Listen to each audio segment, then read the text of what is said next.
हाँ जी, तो कैसे हो सारे? I hope you all are doing great. So this side Princy and we are starting with macro economics today. So आज हम लोग मैक्रो इकोनॉमिक्स स्टार्ट करेंगे. तो basically let me tell you the basic concepts and why do we study macro economics. So in class 11th you have been taught about the microeconomics and statistics, right? And in so many states I guess Bihar में I think so 12th में micro and macro पढ़ाते हैं and 11th में Indian economic and statistics पढ़ाते हैं I guess. तो the thing is that we will be starting with macroeconomics. So first of all, let me give you a brief introduction about macroeconomics. So macro means like economy as a whole. Macro, in macro, A stands for aggregate. Aggregate का मतलब होता है sum total. sum total हर चीज का total. Micro economics में I stand for individual, right? Individuals. But in macroeconomics, A means aggregate, correct? तो micro economics में हमने इंडिविजुअल के बारे में पढ़ा था, हमने इंडिविजुअल की डिमांड के बारे में पढ़ा था, हमने इंडिविजुअल की सप्लाई के बारे में पढ़ा था, हमने कॉस्ट के बारे में पढ़ा था कि एक चीज़ पे कितना कॉस्ट लग रहा है, हमने एक चीज़ के रेवेन्यू के बारे में पढ़ा था, हमने मार्केट के बारे में पढ़ा था कि मार्केट में कितने टाइप्स ऑफ कंपटीशन होते हैं, like perfect competition, imperfect competition. So that is all what we studied in micro economics and in class 11. So if you want me to post videos for microeconomics also, so I'll be posting the microeconomics video from June, right? So first we will be like जब तक आप लोग अपनी stream को finalise कर लोगे भाई कि मेरे को क्या लेना है क्या नहीं लेना है, और introductory video I'll post for sure post like इस वीकेंड में पोस्ट कर दूंगी, ठीक है? तो अभी हम लोग पढ़ते हैं मैक्रो इकोनॉमिक्स. तो basic concept of macro economics क्या होता है, टूल्स क्या होता है मैक्रो इकोनॉमिक्स के, ठीक है? एग्रीगेट,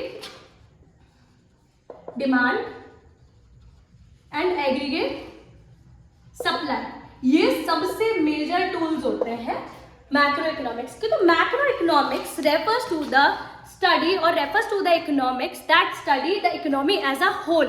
हम पूरी इकोनॉमी को एक सम टोटल करके पढ़ते हैं, उसको बोलते हैं macro economics, correct? Actually I am not well right now, तो अभी मेरी शक्ल ऐसी लग रही होगी, बट या हम पढ़ाई में फोकस करते हैं. तो इसके जो टूल्स होते हैं वो बेसिक होते हैं aggregate demand and aggregate supply. But in macro economics we have to study about balance of payments, ठीक है? गवर्नमेंट बजट, गवर्नमेंट कैसे बजट निकालती है, इसका हम क्या यूज करते हैं, ठीक है? नेशनल इनकम हम लोग कैसे निकालते हैं, बेसिकली इसको बोलते हैं नेशनल इनकम को NNPF. बेसिकली ये तुम लोग के लिए बहुत वो वाली चीजें हैं, ठीक है? अभी हमको ये नहीं पढ़ना है, अभी जो पढ़ना है if this is very like that's very simple, ठीक है? आज हम लोग को चैप्टर 1 पढ़ना है, ठीक है? तो चैप्टर 1 का नाम है introduction and circular flow of income, ठीक है? सर्कुलर फ्लो ऑफ इनकम, ठीक है? तो सर्कुलर फ्लो ऑफ इनकम का मतलब होता है, अब as you have already studied in class 11 factors of production, ठीक है? फैक्टर्स ऑफ प्रोडक्शन के नाम की तुम लोगों ने चीजें सुनी होंगी. फैक्टर्स ऑफ प्रोडक्शन ये क्या होता है? देखो वो सारी चीजें, वो सारे फैक्टर्स जो प्रोडक्शन में काम में आते हैं. प्रोडक्शन मतलब कि जो हम कोई चीज प्रोड्यूस करते हैं उसमें काम में आते हैं. तो क्या होता है? Land, labour, capital and entrepreneur, ठीक है? ठीक है, तो लैंड, लेबर, कैपिटल, एंटरप्रेन्योर, अगर ये चार चीजें मिल जाती है तो हमारा प्रोडक्शन होता है कि नहीं होता? देखो जमीन पे हमें जमीन चाहिए होती है प्रोडक्शन के लिए, लेबर चाहिए होते हैं, ठीक है? कैपिटल मतलब कि पूंजी चाहिए होती है, और एंटरप्रेन्योर मतलब कि कौन काम करेगा, बेसिकली कौन ओनर होगा उसका, ठीक है? तो लैंड को हम क्या देते हैं? रेंट, ठीक है? भाड़ा देते हैं कि नहीं देते? लेबर को हम सैलरी और वेजेस देते हैं कि नहीं देते हैं? कैपिटल को हम इंटरेस्ट देते हैं, ब्याज, और एंटरप्रेन्योर को हम क्या देते हैं? प्रॉफिट. क्लियर है? तो यही फैक्टर्स ऑफ प्रोडक्शन को हम क्या बोलते हैं? यही फैक्टर्स ऑफ प्रोडक्शन को हम बोलते हैं हाउस होल्ड. क्या बोलते हैं? हाउस होल्ड्स, ठीक है। मतलब कि हम ही लोग तो प्रोवाइड करते हैं जमीन, लेबर, हम ही होते हैं कैपिटल, एंटरप्रेन्योर। अब हमने ना लेबर के बारे में एक चीज बताई थी, दैट लेबर क्या होता है। लेबर होता है एक इंसान का काम जो वो प्रोवाइड करता है, क्लियर है। मतलब कि लेबरर होता है वो इंसान और लेबर होता है उसका काम। मतलब कि मैं भी एक लेबर हूँ क्योंकि मैं आपको मैं भी एक लेबरर हूँ, मैं आपको पढ़ा रही हूँ और मैं जो पढ़ा रही हूँ, जो मेरी एनर्जी जा रही है उसको बोलते हैं लेबर। क्लियर है, समझ में आया। कोई डॉक्टर है तो वो भी एक लेबरर है और वो जो आपको सर्विस प्रोवाइड कर रहा है उसको लेबर बोलेंगे, क्लियर है। तो अब सर्कुलर फ्लो ऑफ इनकम का मतलब क्या होता है, इनकम का फ्लो होना सर्कुलरली, ठीक है। बट मेजर बात है कि दीदी इनकम तो है ही नहीं तो सर्कुलर फ्लो कैसे होगी। तो इनकम तो वैसे भी कहीं से नहीं आती, हमको उगानी, पैदा करनी पड़ती है इनकम, है ना, उगानी पड़ती है इनकम, काम करना पड़ता है इनकम के लिए, ठीक है। तो इनकम हम कैसे कमाएंगे भैया, सबसे पहले it is the cycle of generation of income. Income generate कहाँ होती है बेटा, इनकम जनरेट होती है इन द प्रोडक्शन प्रोसेस, ठीक है। It is the cycle of generation of income in the production process में इनकम आपकी क्या हो गई, जनरेट हो गई, ठीक है। मतलब कि मैंने महीने भर काम किया, इक्जिगो में काम करती हूँ मैंने महीने भर काम किया, उसके बाद मेरी इनकम जनरेट हो गई, मेरे को 31 और 31 तारीख को मेरे को मेरी सैलरी मिल गई, ठीक है। इन द प्रोडक्शन प्रोसेस, मैंने प्रोडक्शन प्रोसेस में अपना इनपुट दिया तो मेरे को सैलरी मिल गई, ठीक है। It is the cycle of generation of income in the production process में देखो मेरे जैसे काफी सारे एम्प्लॉयज होंगे, 200, 250, 300 एम्प्लॉयज होंगे, सब ने अपना इनपुट दिया, ठीक है। तो आपका इनकम जनरेट हो गई। अब इनकम जनरेट तो हो गई, अब क्या करते हैं, distribution among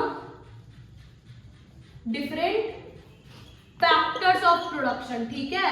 factors of production में डिस्ट्रीब्यूट करेंगे। इसका मतलब होता है कि अब तुमने जिनसे भी लैंड, लेबर, कैपिटल और एंटरप्रेन्योर से तुमने सर्विसेज ली थी, अब तुम उनको बांटोगे ना पैसे, मतलब कि rent, wages and salaries, interest और प्रॉफिट सब बांटोगे ना तुम, ठीक है। तो it is the cycle of generation of income. पहले ये साइकिल है इनकम को जनरेट करने की इन द प्रोडक्शन प्रोसेस। उसका जब इनकम जनरेट होती है तो उसका डिस्ट्रीब्यूशन होता है अमंग फैक्टर्स ऑफ प्रोडक्शन में, ठीक है। और फाइनली इसका डिस्पोजिशन होता है। डिस्पोजिशन का मतलब क्या होता है, अब प्रिंसी दीदी ने 1 महीने काम किया तो वो हो गई, इनकम जनरेट हो गई, फिर डिस्ट्रीब्यूशन हो गया तो उनको वेजेस और सैलरीज मिल गई दीदी को, ठीक है। अब उसके बाद दीदी क्या करेंगी, वो पैसा खर्च करेंगी ना, तो दीदी ने डिस्पोज कर दिया वो पैसा, क्लियर है। दीदी ने क्या किया, दीदी ने मिंत्रा से शॉपिंग कर ली, दीदी ने आजियो से शॉपिंग कर ली, ठीक है, दीदी ने कुछ खरीद लिया बहुत अच्छा सा, तो डिस्पोजिशन। तो सर्कुलर फ्लो ऑफ इनकम का मतलब होता है it is the cycle of generation of income in the production process में इनकम जनरेट होती है, its distribution among different factors of production and finally इसका disposition in the form of consumption expenditure, क्योंकि मैं अपनी ज़रूरतें भी तो पूरी करूंगी, अब कमा रही हूँ तो मैं खर्चा भी तो करूंगी ना। जैसे मैंने अपनी रेंट दे दी, ठीक है, मैं अगर किराए पे रह रही हूँ कहीं, ठीक है, मैंने अपने राशन पानी ले आई, तो ये सारी चीज़ें, सब्जियाँ ले आई, ठीक है, समझ में आया, क्लियर है। तो अब बेसिकली इकोनॉमी में ना 4 सेक्टर्स होता है, there are 4 sectors in the economy, 4 sectors, ठीक है। पहला सेक्टर कौन सा होता है, household, firm, government and export minus import which means foreign sector, ठीक है। तो basically there are 4 sectors in the economy but we have to study between these 2, ठीक है। हमको इन दोनों के बारे में पढ़ना है, इतना क्लियर है। मैक्रो इकोनॉमिक्स में like in economy there are 4 sector in which we deal, right. Household मतलब कि हम लोग जो फैक्टर सर्विस प्रोवाइड करते हैं, फर्म जो फैक्टर सर्विसेज लेती हैं, गवर्नमेंट का मतलब है जो आपको प्रोवाइड करती है सर्विसेज, और फॉरेन सेक्टर का मतलब क्या होता है, जो एक्सपोर्ट इम्पोर्ट होता है ना, वो सारी चीज़ें होती हैं। इतना क्लियर है। अब आते हैं आपके दो वेरिएबल्स, हमको सिर्फ दो सेक्टर पढ़ने हैं, हाउस होल्ड और फर्म। इतना क्लियर है। अब आते हैं हमारे दो चीज़ें आती हैं, एक आता है स्टॉक वेरिएबल, एक होता है फ्लो वेरिएबल। तो स्टॉक का मतलब होता है कि stock is the variable which is measured at a particular point of time, कि एक पर्टिकुलर पॉइंट ऑफ टाइम पे मेजर किए जाने वाले वेरिएबल को, मतलब इसका मतलब होता है measured at a particular point of time, ठीक है, it is measured at a particular point of time. Flow होता है it is measured over a period of time, this variable is measured over a period of time. इसका मतलब होता है, मैं बोलूंगी कि आज इंडिया में आज के दिन कितनी किया सेल्टॉस है, तो वो हो जाएगा स्टॉक, ठीक है। आज इंडिया में कितनी किया सेल्टॉस है, तो वो हो जाएगा स्टॉक। इस साल, इस फाइनेंशियल ईयर में इंडिया में कितनी किया सेल्टॉस बिकी, ठीक है, कितनी सेल आउट हुई, वो होता है फ्लो। मैं बोलूं अगर कि अभी टंकी में इस वक्त कितना पानी है, दैट मीन्स स्टॉक। आज टंकी में से कितना पानी सॉरी, आज टंकी में से कितना पानी बहा है, दैट इज फ्लो। क्लियर है, समझ में आया, इसमें कोई डाउट है?